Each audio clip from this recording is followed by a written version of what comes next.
यह अत्यंत गौरव का क्षण भी है कि देश आज जिस अमृत काल में प्रवेश कर प्रधानमंत्री मोदी जी की संकल्पना के अनुसार विकसित भारत के निर्माण के जिस पवित्र अभियान के साथ जी जान से जुड़ा है, उसमें उत्तर प्रदेश की एक महत्वपूर्ण भूमिका है। देश की आजादी के आंदोलन के दौरान भी अनेक स्वाधीनता संग्राम सेनानियों ने उत्तर प्रदेश को केंद्र में रख करके देश की आजादी के इस अभियान के साथ जुड़े थे। अनेक क्रांतिकारियों की कर्मभूमि और जन्मभूमि होने का सौभाग्य भी उत्तर प्रदेश को है। उत्तर प्रदेश आदरणीय प्रधानमंत्री जी के मार्गदर्शन और नेतृत्व में विगत 7.5 वर्ष में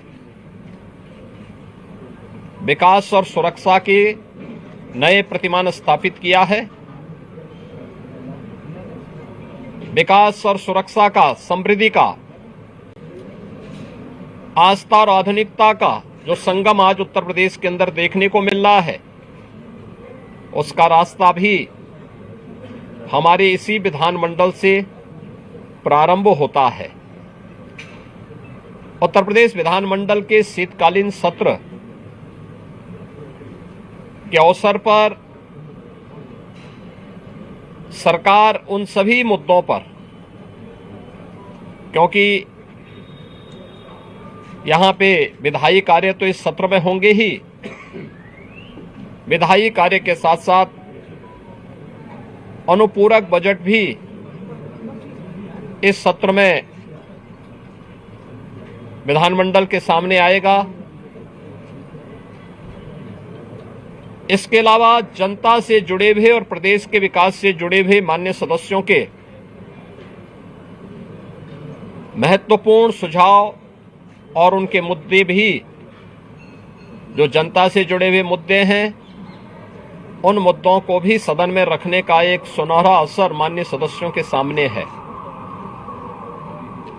और इसीलिए मेरी अपील होगी सभी पक्षों से कि सदन की कार्रवाई सुगमता के साथ संचालित हो, आगे बढ़े।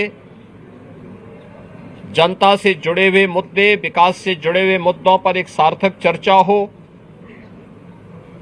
$1 ट्रिलियन की इकोनॉमी को प्राप्त करने के लिए जिस एक बड़े अभियान को प्रदेश सरकार ने अपने हाथों में लिया है, उसे प्राप्त करने के इस पवित्र महायज्ञ में हम सब भी भागीदार बने, सभी पक्ष भागीदार बने। इस दृष्टि से सरकार सभी का सहयोग और समर्थन इसके लिए चाहती है।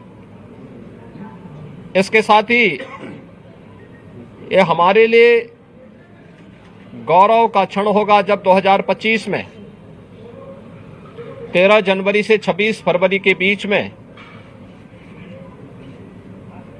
दुनिया का सबसे बड़ा आध्यात्मिक, सांस्कृतिक और सामाजिक समागम महाकुंभ प्रयागराज का भव्य दिव्य आयोजन प्रयागराज की पावन त्रिवेणी